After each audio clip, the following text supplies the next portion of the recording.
Psychotechnologies Live. Live. Welcome to an awesome episode of Psychotechnologies Live. We have with us Stephen Voros. I met Stephen at Longstone's place, who was like a previous guest. Stone the Builder Refused on Twitter. Stephen is a practicing pagan Gothi.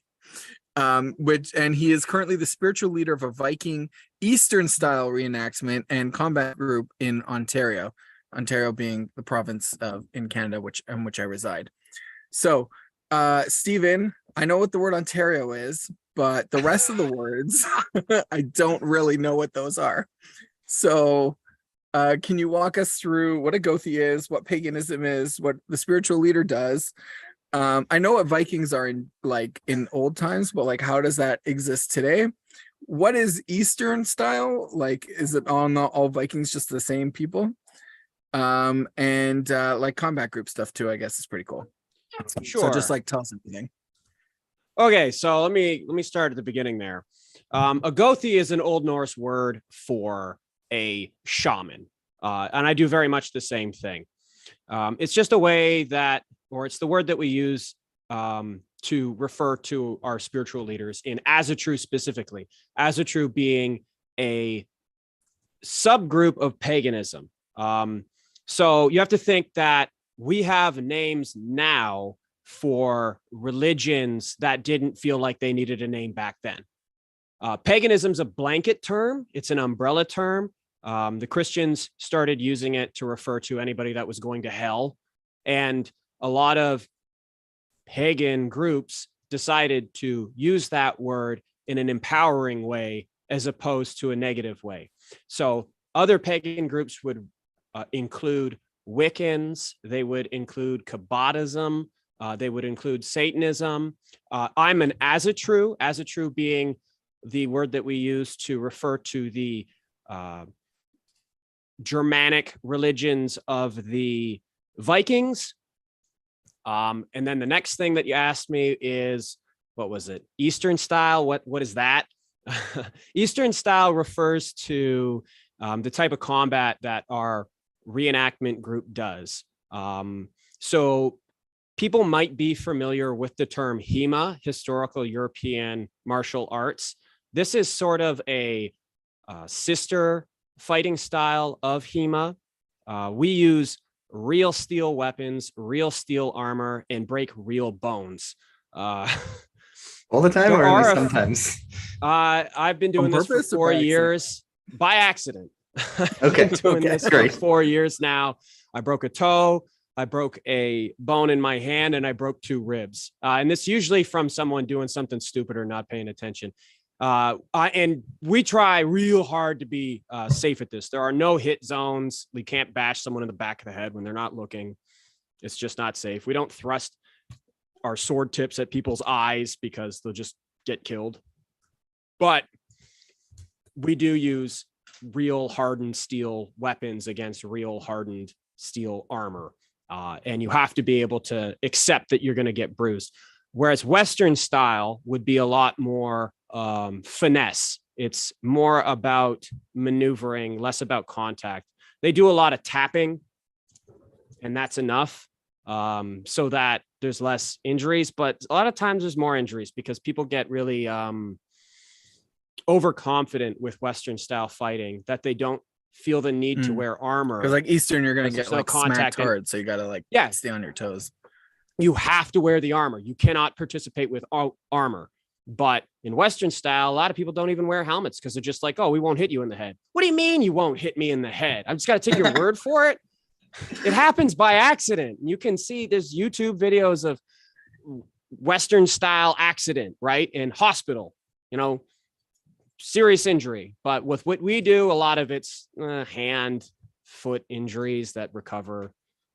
Concussions. I mean, I fractured my ribs and it was from a compression. It wasn't from someone putting a pike in my gut. Right. You didn't actually get stabbed. You just got squished. No, I got squished. Someone dived on top of me when I was down. Right. Okay. And can I just get a sense, how big is your group? Like how many people in the little... We have on our Facebook page, and you know how this works. We've got about 100 people. It constantly grows, and we constantly have to cut people for not participating. Of those 100 people that we keep around, there's about 35 of us who are active in one way or another in the community. And then as far as combatants go, we have about 20 people who do the fighting on and off. Not that the fighting's the most important thing, but I'm invested in that too. So I'm very proud of it. Right. So there's you and 20 of your friends gathering with serious armor, serious weapon, and like beating each other occasionally. And there's no wonder that we have to have some sort of person adhering to our soul and healing it with all of this violence happening. Well, I have a sense that humans are violent. That's humanity. And part of modern society is a little out of touch with that. And it's important to be in touch with it in a healthy way. Otherwise, it sort of eats at our souls. And obviously, it's important to not murder anyone and also be in touch with the way that humans can be brutal. Otherwise, we'll be too busy pretending that we're just nice people. We're not going to backstab each other. And then someone will backstab me. I like the way that you use the word out of touch, because I end up using that as an example or why do people do what I do or that me and my friends do? Well, because people are out of touch, right? They're out of touch with community. They're out of touch with their feelings. And when you join something like what we do, where there's real, it's real conflict, it's real combat, but it's not like arguing conflict. It's not misunderstanding conflict. And because of the bonds that you make, you get pretty close to people, and because of the violence that you do to each other, it's a very powerful bond to do that and then come away from it as a stronger friend, right? If that makes sense. Like we could get pissed off at each other because you hit me, but actually we'll never will. Deal, right? Like you can hit me double as hard, and I'm like, oh, that was a good hit. Yeah, and then you relate on that. You very, very frequently get us bragging about our bruises and stuff like that. You know, just a angry bruise on a leg cropped on Facebook with a bunch of people giving thumbs up to it. Okay, did I finish that sentence though? Was there something else in there that I missed? Oh, the introduction. You told me Eastern style, Gothi, Ontario. I think we got it. Ontario's in Canada. Yep. Yeah, that one I know. Does your group meet with other groups as well? Yeah, like you go to war against, I don't know what the next province is, but we call it our raiding season. Okay. So there is a raiding season. There are 2 or 3 groups out of Quebec that I'm aware of that we work with. There's a very small group starting out of Northern Ontario that we have been in communication and fought against and involved in some of our rituals. We just had 4 fighters come back from an excursion to Poland to participate in a very large event over there. And we have a few more people getting ready to go to, I can't remember if it's New York State or Texas, but it's one of those to participate in a all thing. So it's a name for a gathering that doesn't necessarily have combat. It's more of just a reenactment event, but we're all reenactors. I mean, the combat's just one part of that. All this, you get, and anybody who's curious about what it would look like or feel like to be in a Viking village in the year 1000 ought to just look us up on Facebook or go to our YouTube or go to our, well, we have a YouTube channel, but go to our website first and come in contact with us there. And that's all we do is we answer questions all day long when we put these camps on. Awesome. Yeah. Daniel, did you? So, yeah, tell us about the rituals, I guess. Okay. Or the spiritual practice. I'll give you that? a little background. I'll give you a little background on this because it was a bit of a journey to get to this point. And I don't want to just jump into it because I've met so many people who have no idea what any of this stuff is. And it makes a little bit more sense when you see the kind of people or how I got into it and the kind of people that would also get into it. So I was a young man and I was very struggling, and I decided that I wanted to meet people who kind of had the same interests that I did. And at the time I was just starting my journey into Asatru, into paganism, via reading a lot of books that are available on the topic. And even that's limited. A lot of the time it's the same information presented by a different translation. But anyways, I found a group out of northern, about an hour north of Ottawa. Sorry. How did you decide that like Asatru is like the one true religion, or the thing that speaks? It's not. Okay. Polytheism, my right. friend. Okay. Polytheism is the acceptance of many gods and many goddesses, and generally speaking, just because what I feel I do is right for me does not necessarily mean that what you're doing is wrong. Right? I accept that. And that's a big part of the Asatru groups that I'm involved with, as opposed to some of the other ones, is that we're universalists. Whatever you're doing, whoever you are, in whatever capacity you want to be, that's okay. You have a home, right? We're not going to say you don't have Viking ancestry. You don't have ancestors who lived in Sweden ages ago or Norway.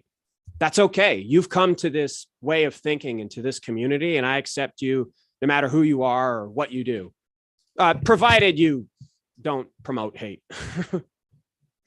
Okay. And what made me get into it was music, actually. I found some bands who just kind of spoke about Vikings, and that sparked my interest. Sort of empowering, right? There's a lot of empowering concepts that can be portrayed through music about how you have the strength in yourself, and it's not something that you're waiting for your deities to fix for you. You solve your own problems. So I was like, oh, I'm all about this. Where did these bands get their source material, right? Where did they get inspired to write these songs, and then pursuing it in that way? Oh, which bands is these? I feel like I would. Familiar. It was Manowar. Okay. And then it was Amon Amarth and Mercure, and what was another big one? They did the album Nordheim. Damn it, I'm not gonna remember it. Bathory, that's it. Bathory. Okay. But I mean, there's lots. Right. So the music like spoke to your soul or something, and then you're like, I want to pursue this path. I want to walk. Well, it could have been a dead end, but you don't know unless you try, right? Yeah. Okay, so you went for the music, you looked at their inspirations, and then you started reading, or? Yeah. And then I took a chance, and I found a group of other people in Eganville, which is about an hour north of Ottawa, who had a pagan owned and operated campground, sort of a commune. It was kind of scary the first trip, right? You don't know what you're going to get into. I'm walking into some weird ass cult or something. Yeah. But it was very welcoming. I was really struggling at the time, so it was very empowering for me to take that chance. And when I got there, the people had recognized, sort of just from how I kept myself and like all the baggage that I came with, and how relieved I was when I got there. And they're like, every so often we get this hurt human being who stumbles into our community, and that's why we do it, because we're a place of healing. Right. We take no matter who you are, no matter where you come from, we will accept who you are, because polytheism, whatever you believe is right. Whoever you are is okay. And they kind of guided me a little bit, or actually quite a bit, into understanding my paganism, understanding my connection with Asatru and the Norse deities. And then from that point on, I seeked out other resources and pursued them via online courses and any other media I could get a hold of. Communication with the right people, and communication with the wrong people, because sometimes our worst teacher is our best teacher. You learn, I don't want to be like that person. Did you do any like mentorship, or, I mean, if we're talking like some sort of studying in the realm of ritual magic, was there like a person who took you under their wing, or books you said, Loosely, courses? I would say Austin Lawrence from Ottawa. I wouldn't say, it's not like I followed him around all the time, but whenever he had workshops and whenever he was hosting rituals, I was really paying attention. I was really taking, and I'd find him after the fact and ask him a bunch of questions. And that became pretty common. Anybody who was really confident in what they were doing, I would pursue and communicate with.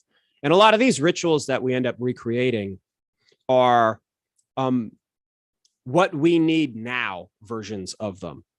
Some people ask me if I try and create my rituals based on a historic perspective. And I bring that, as much of that as I can, into what I do.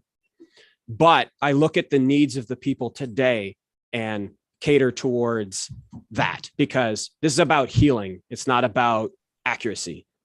I constantly tell people, embrace the jank. You know, it's always going to feel weird when you're doing it. But if you just write stuff down and quote it, it's never going to feel real. But the jank is real. It's so interesting. Okay, so can you set me up with the, like, what goes into a ritual? Like, what are the features or the foundational elements of a ritual? Absolutely. There are three basic rituals that I use: the Bloot, the Somble, and the Whosle. The Bloot is maintaining a relationship between an individual or a group of individuals and our deities, the Azir. Someone might be familiar with that term. It's another word for gods and goddesses, an Old Norse word. And it's important to have a relationship with them, because it's not worship. I mean, it is worship in a certain way. We're learning from their example. We're learning from their stories. We're learning from their actions. But they're also our friends. They stand with us. They want to participate with us. They want to be around us. They want to be there when we're succeeding and when we're failing. So this relationship that we form through the Bloot is more or less offering up a sacrifice or a gift, paying attention to see if it is accepted, because it's a choice, and then possibly and usually receiving a blessing or a gift back and taking that into our bodies, so that we can walk around with that confidence or that courage or that strength or that sight or that knowledge that we were missing. And that's the Bloot. The Somble has more to do with creating strength and acknowledging accomplishments and failures within the community, within the community of active pagans. Community of practice, we call it. Yeah, there we go. So we will fill a horn with mead, and everybody takes an opportunity to has the opportunity to talk as we pass the mead horn around in a circle up to 3 times or more. And for each pass, the topic is slightly different. Now, everybody has different goals that they want to accomplish, different topics that they want people to talk about. And I kind of play sort of loose with them. But I'll usually start our first round with everybody is invited to talk about a deity, and I keep the Viking deities, the Azir, and their sort of friends and other spirits in the first round. I don't really like it when people bring up Christ in this, because this is sort of my home. This is sort of my church. And I wouldn't go into a Catholic church and start spouting my stuff. It's just not really respectful. And if people want to invite me to do that, to go and partake and observe their religion, that's fantastic. I can do that as a viewer, but I'm not going to go in and tell everybody they're wrong and start telling them what to do. So it's sort of just the same respect I expect. But on the Somble, the first round, I usually say, let's find a way to relate to the Azir, to our deities, or our ancestors. Maybe there's someone, and when I say our ancestors, everybody's ancestors. You know, I'm a firm believer, and I think the old way of thinking, or the Viking way of thinking, is that we're all related. Or at least that's the way that I feel about it. That's what we need today. So despite the fact that I don't have any blood to this particular person in history, or that particular person in history, I can still learn from their example, right? I can still thank them for whatever knowledge they passed down on to me, or whatever connection I had. So our first pass, we will give praise and hails to our ancestors and our deities. In the second pass, when everybody's had a turn to speak, and people don't have to speak, we will take the opportunity to honor a member of the community's goals, not ourselves, someone else. And it's a way to, because people always think it's bad to feel pride, right? It's bad to brag about your accomplishments or something, but it's good, right? When the community succeeds, we all succeed together. And I want to create a environment where that's appreciated. So we all have the opportunity to grow. We all have the opportunity to say, hey, that's a really good thing that person did, right? And by reflection, because I'm part of this community, makes me look good too. And we're all just bringing each other up. So we take the opportunity to talk about someone in our community that has succeeded. And then on our third pass, we'll take the opportunity to talk about something personally that we've succeeded in and bring that to light. It's okay. This is a safe environment. It's the appropriate time to talk about something that you have done, as opposed to trying to insert it into a situation artificially. And then there'll be a fourth and a fifth pass as needed over other topics. Excuse me a second. Yeah, this is very this strikes me as like very like I don't want to say exactly like hunter-gatherer, but like almost like very like ancient peoples, where you're like showing up, and it's like this is like very, even like with Jews, when we meet, we like, who do you know, kind of thing. So it's like acknowledging like we all have the same ancestors, and there's also like a little bit of it's not always explicit, but sometimes it is, of like which kind of, not which gods you serve, but like in what, like how do you serve, in what way do you serve God, like which denomination are you. And so you have this like, and then it's very, and then like I love this like talking about the other people first, and then you get to share yourself. So it's like very, like it's like a ritualistically establishing connection and community. Oh, I've never had someone mention before that I have people talk about other people and save themselves for last. It's just the way I was taught. But that's a very good point about that, because it takes sort of the pressure off of speaking about yourself, and sort of some of the importance off that. It's not that it's not important, but it makes it more humble. Yeah, like putting the community, putting others first. Like that's what we're doing in the space, is we're putting each other first. Well, I also see the transition from acknowledging the gods to acknowledging the collective to like speaking about the individual's part. That's a thread. It's a deliberate thread. And then I'll move on to talking about the Whosle. Whosles are a little bit more unstructured. Out of all the rituals that I've been able to partake in, the Whosle's the one I have the least experience with. Typically, it's for the largest gatherings, and it kind of takes place like a Somble over a 5 or 6 course meal, with interludes with entertainment. And typically the entertainment is connected to the deities that are being worshipped at that moment. So it'll be a storytelling about a specific deity, or a song about a deity, or a song about someone in the community, sort of embodying aspects of a certain deity's teachings or example. And there's also the opportunity that we have as a true community specifically for gift giving. Gift giving is really structured in the Asatru community. Not that you can't just go off and give a gift to somebody, but the idea is honor is very important to us. We don't want to create an opportunity where we give something to someone that they couldn't get for themselves, because it's sort of saying, ha, I'm in a better position than you are. And that speaks negatively about their ability to provide for themselves.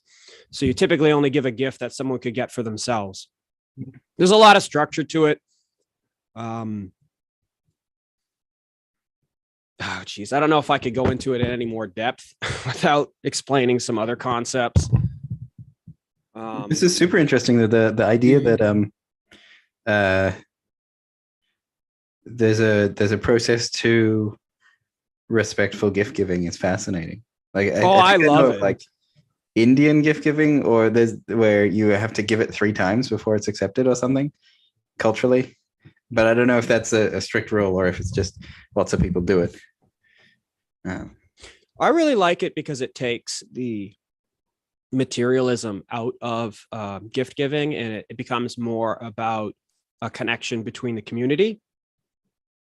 It's more about the thought and less about the gift. I mean, people have their gift giving holidays, and I don't want to take away from that. I like to try and champion the good in it, and not so much the bad, but it still comes out. Everybody gets frustrated, especially around that holiday time of year. Excuse me. I've been talking a lot.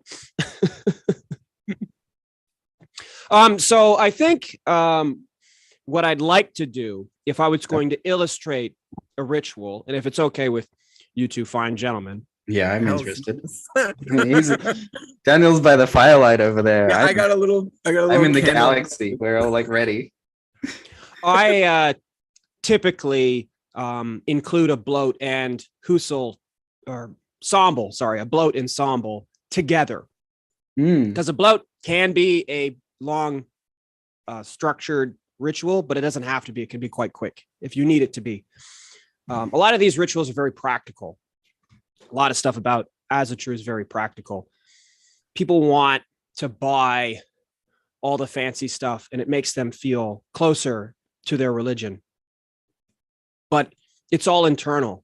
All this stuff that I can purchase, all these things that I can have with me are just tools. It's an illusion that with these tools, I become able to be closer to my relationship with my deities. I always was close with my deities. I don't need a tool to prove it. But if it works, use it. Okay, so what objects do you have here? Can you talk us through? Yes. One of the most important tools that we have in Asatru is our Mjolnirs, our hammers.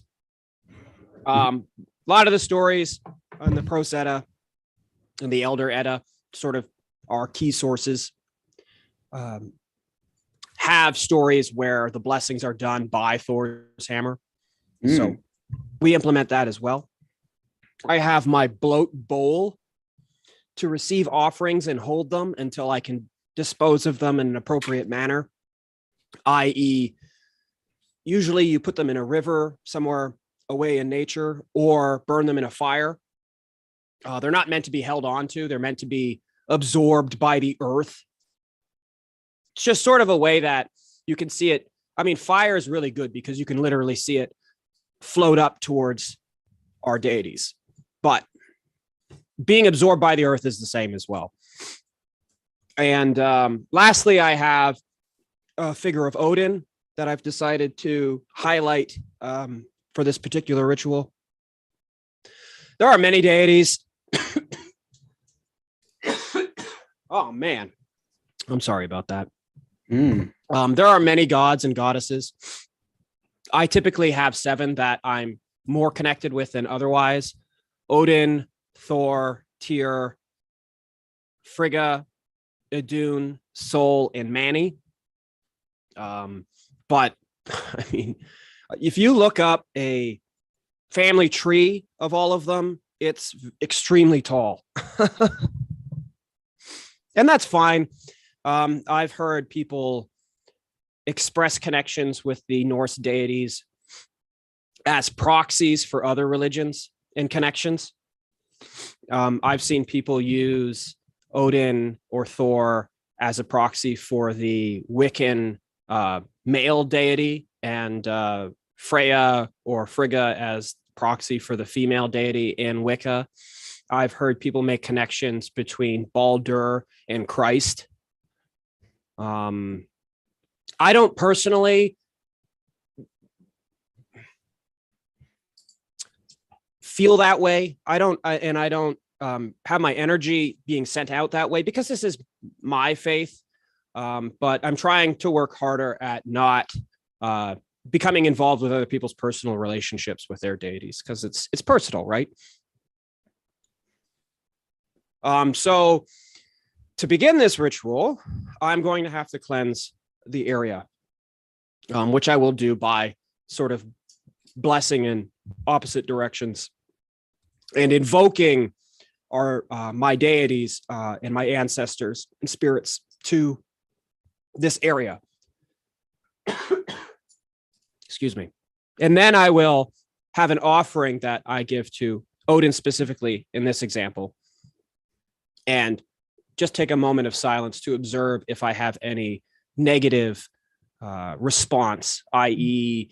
cars crashing, I don't know, trees blowing over, something that's obviously bad. I have had in the past crows cawing, which is a very good omen. We did it once and there was a rainbow and everybody like dropped down to their knees in awe. It was fantastic.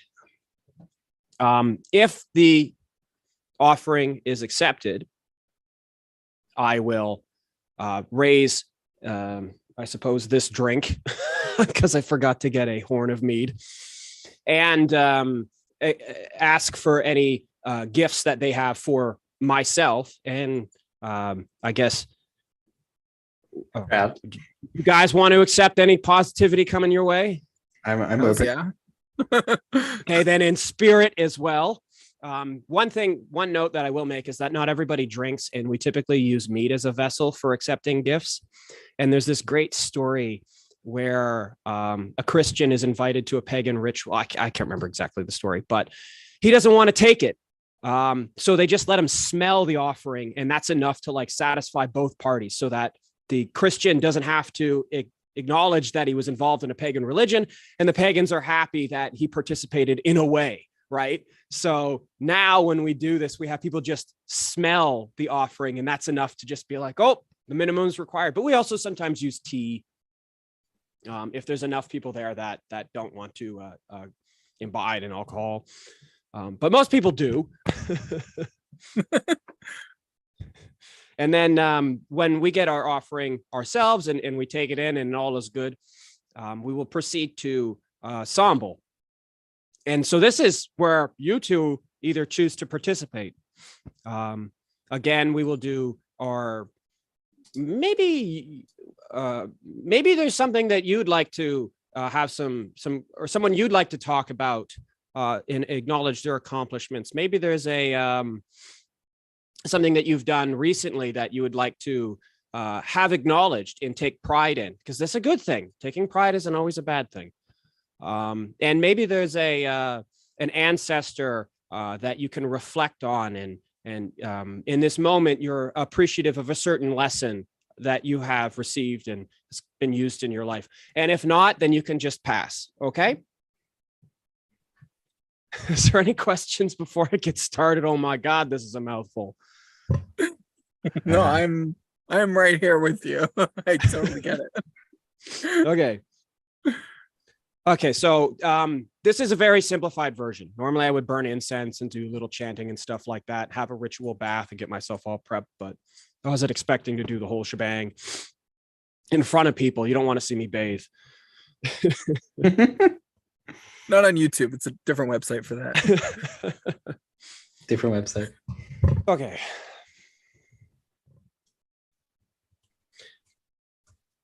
In this moment, I invite the Azir to come and have Frith with us. Join in our successes and in our failures. Have joy. Enjoy our company. come and be with us. To the Vanir, those who give us life, to the food that we eat and the water that we drink. What makes us whole? We are thankful for this. Come and have Frith with us. Enjoy our company. Share in our successes and our failures. You are welcome here. To the spirits of the land, those who guide us, those who came before us, our ancestors, those who walked on the land before us, those who own the land before us. Thank you for allowing us to grow and have our families here. Thank you to our ancestors for teaching and caring for us, for allowing us to exist. You are all welcome here. Come enjoy our Frith. Have joy with us. Share in our successes and our failures. And to those who are not here, those friends that we have and those family and those members of the community that would like to be here, did not receive an invitation or could not attend, you are still welcome here. You are still here in spirit. Enjoy our Frith. Have joy. Join in our successes and our failures. You are welcome here. And now I'm just going to prep an offering. If we were in person, I would invite the community to bring their offerings forth as well, or their sacrifices or their gifts. I have no, you can burn that. Yeah, sure. But just wait a moment. Okay. And I'll give you a cue. It's okay. You're not interrupting anything by asking questions. Odin, we have assembled here for you. We seek knowledge, and you are always welcome to share. We are thankful for all of the lessons that you help us learn and the strength that we find in ourselves, inspired by you. We have assembled some gifts and some sacrifices to show our Frith, our community, our peace and our love, to be shared with you. You're among us, and we are always grateful for your company. Please accept this gift. And now would be an appropriate time to burn that. And I'll just take, I know it's YouTube, and I know we're live, but I'll just take a moment of silence here.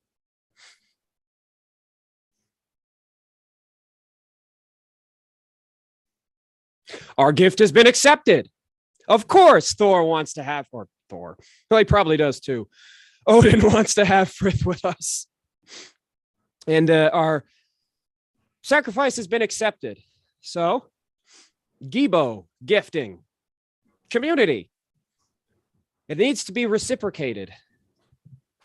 Odin, we ask that you share a blessing with us of knowledge. Help us find in ourselves what we are lacking to overcome our challenges. We very much appreciate this relationship with you. Hail to Odin. Hail, my friend. And I will accept the gift. Cheers.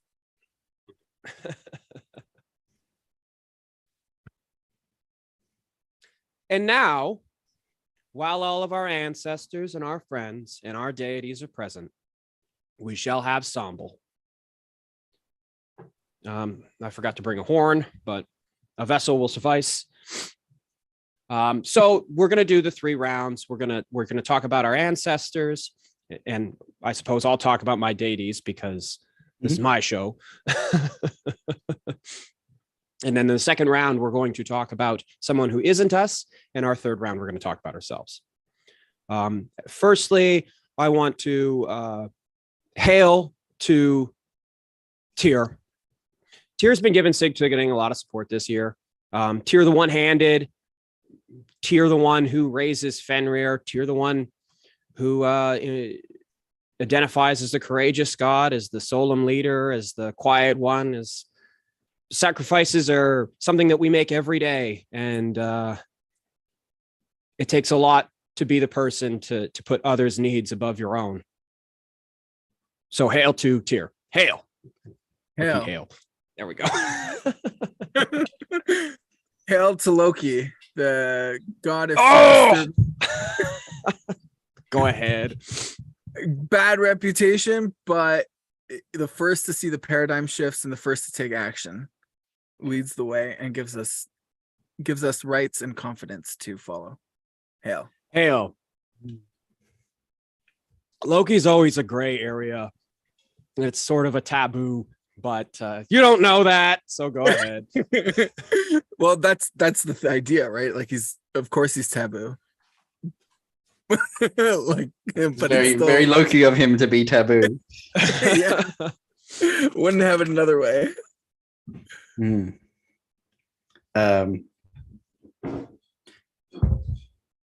Oh, you just happen to have a beer there, eh? Not a beer. It's water. Oh. But very floral water for this moment. I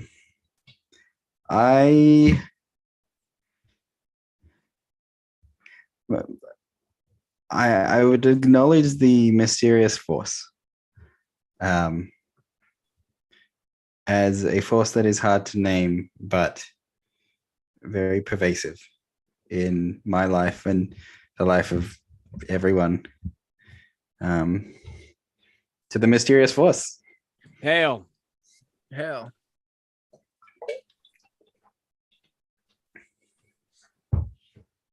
And because we can talk about the deities again, the rounds can go around, but I'm going to ask if we're ready to move on to the second round. Okay. Yep. So wait, let me check with Daniel. Daniel, are you ready? Or is there I would do another round. No, another round of deities and ancestors? We didn't do ancestors, we just did deities. Okay, let's do ancestors. I was just at a family reunion yesterday. Yeah. And I'm still missing one of my uncles. So I mean, all the things that he did for me and how he inspires me to live my life to old Uncle Benny. Hail. Hail. I could see how you could get very drunk at one of these gatherings. Yep.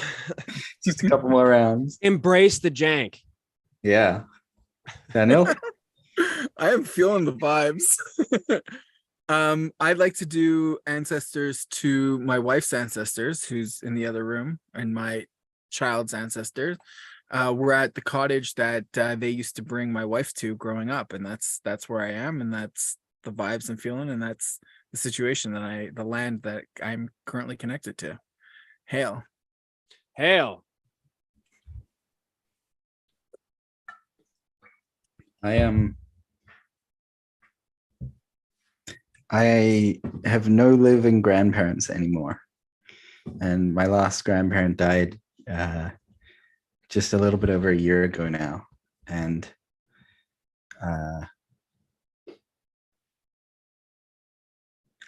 there's something very tender, and I constantly surprise myself when even thinking about them. I'm like, oh, we had a relationship, they passed away, but there's something about their memory that is incredibly tender to me. And yeah, grandparents. Hail. Hail.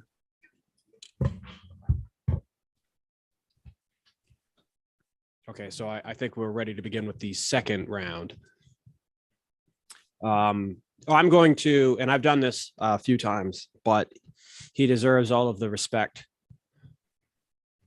The Jarl, our leader of Psychotechnologies, is decided to step back, and he's giving up his position in the group because he can't find the time for the responsibility that he had before. And we're all extremely grateful for the time and the sacrifice that he made for us and the founding of this group and creating all this fantastic stuff in our lives and having a home for so many of us that just didn't have a place like that before. And he's still going to be a part of our community, but it's very difficult to walk away from something for positive reasons. And I just want to take this opportunity again to acknowledge that doing the right thing, or what was it? He made an oath to put the group's needs first. And I'd like to tell him, and I'll tell him again, that this is a fulfillment of that oath. the way that he puts the group's needs first in this circumstances is to step back and let the group figure out its own needs, solve its own problems. So hail to JB for inspiring us to do this. Hail JB. And he's going to watch this and hate me for that, but that's fine. He deserves it. Daniel, did you? We have a direction we're going. I want to keep that. It's a lot easier to keep the direction when we're standing in the same room. But it's not the first time I've done this online. Well, yeah, very smooth at it. Hail to my wife. She put this trip together and she did all the packing while I watched the kids. And I wouldn't be here if it weren't for her. And I wouldn't have my children if it weren't for her. So hail to Shayna. Hail.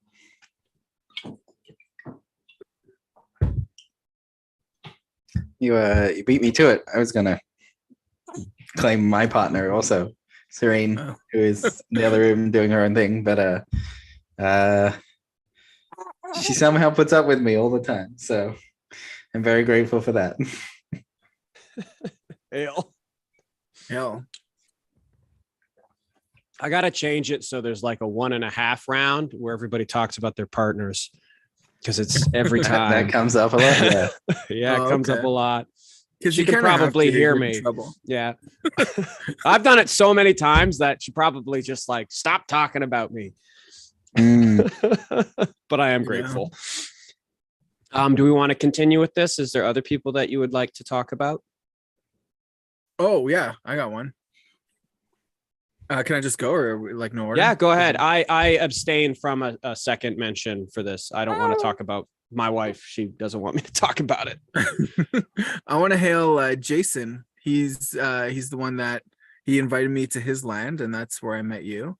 And he fed my family fruits from his trees, and we walked through his forest and saw his water, and it was awesome. Hail to Jason. Hail.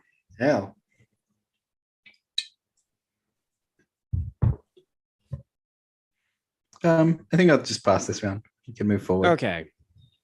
And then we're going to move on to talking about something that either we ourselves have done or possibly something that we plan on doing.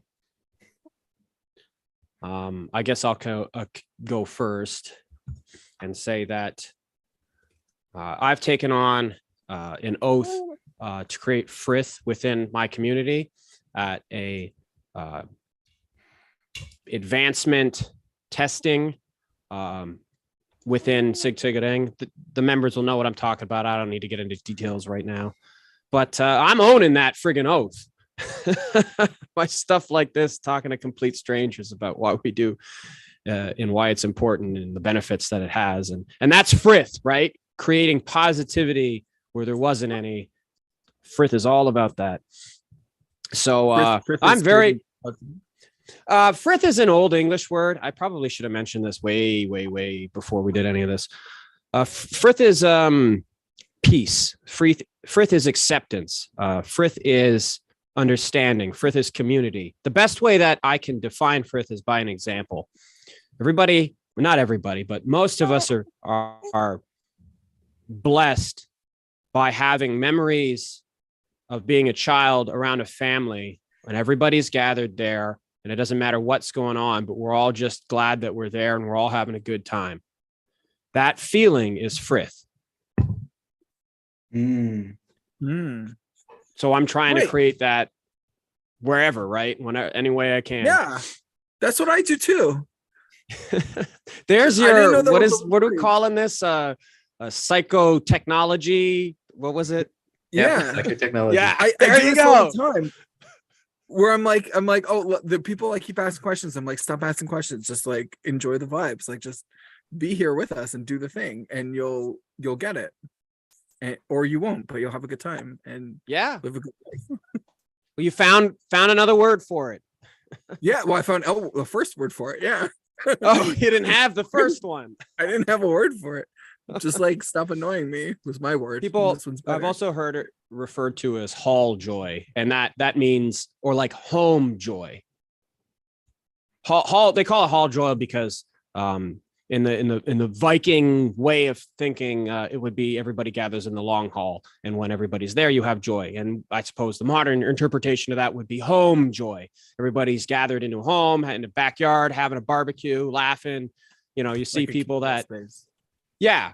And another good thing about Frith too, that I want to highlight while we're just on this little tangent here is Frith exists between two people who don't get along. And I love this because me accepting someone despite our differences of opinions is Frith, right? It doesn't have to be necessarily an entirely positive relationship. You're a different person, and that's okay. Frith. Frith. Love it. Hail Frith.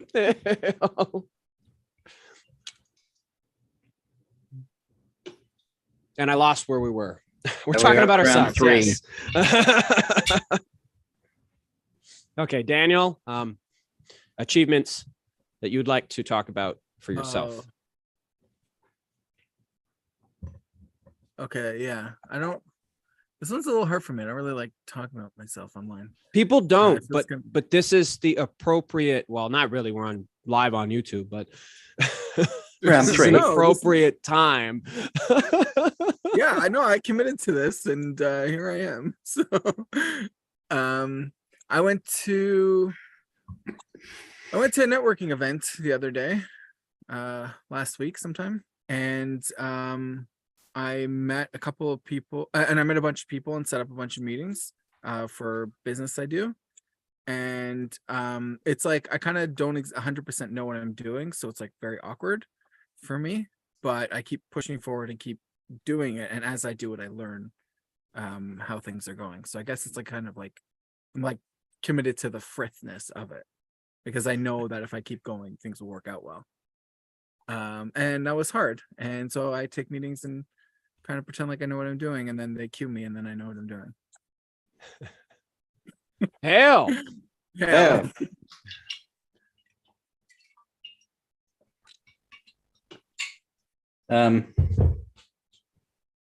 I have been working on.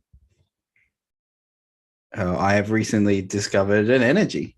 I was just a couple of days ago. I was meditating, and I was seeing bright glowing shapes. Eyes closed in my meditation, showing up sort of like in my body, very bright light. And I was like, I kind of want to eat this.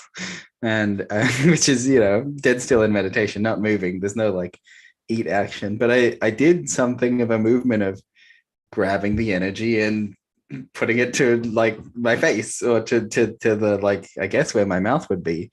And I don't know what happened, but there was like a consumption of, there was like a build up, and there was like a and so now I have a different relationship to energy, where I'm like voraciously delighted to eat whatever shows up. And so I'm full of energy and very alive, and I don't fully understand what I'm doing other than I'm having a great time, and whatever's showing up, I'm getting to enjoy and chewing and munching on various different flavors of energy that have shown up. So to energy. Yeah, hell.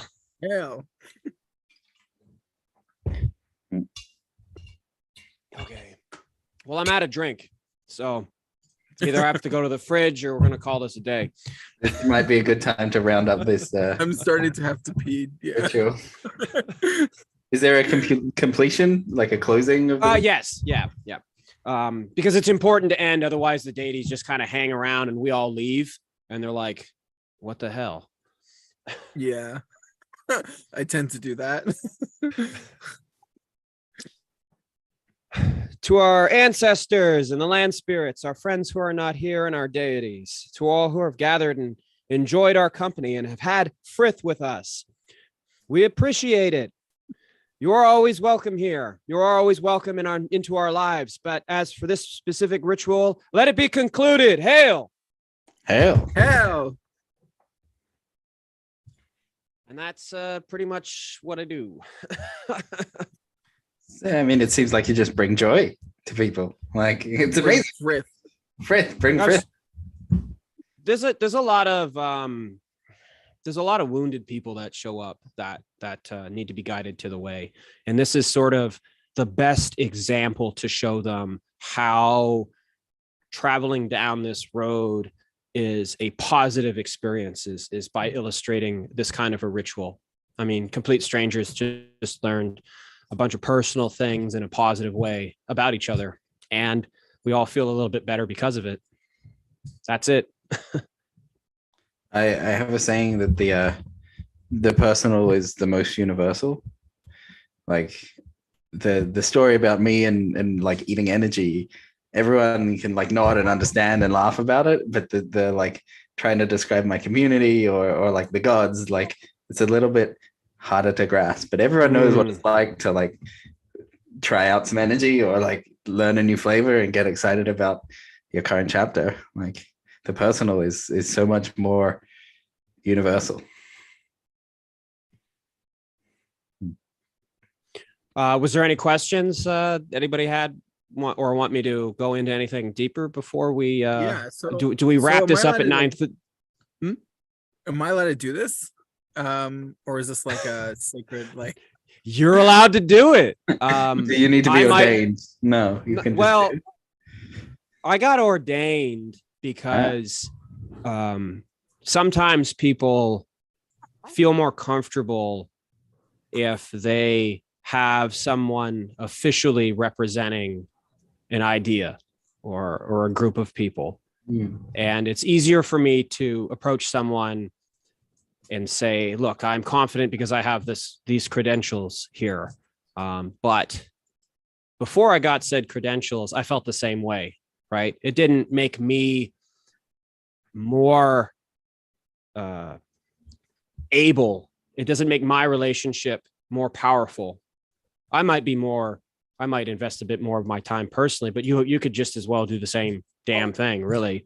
What was I going to say at the beginning? It was, oh yes, I'm a affiliate. I'm a member of the Heathen Confederation of Canada. And the best way to explain this is to go over their goal. Their goal is to make practicing as a pagan in Canada a possibility. We want you to be able to do it. We don't care how you do it. We don't care how you express it. It's personal to you. Our goal is to make sure that you can. And that's sort of how I go into this. I can show you what I do. I can give you my ideas of what I do. I can communicate with you and change something that I've been expressing into something that works more personally for you. But it's you. You're the one doing it. I'm just showing you some tools.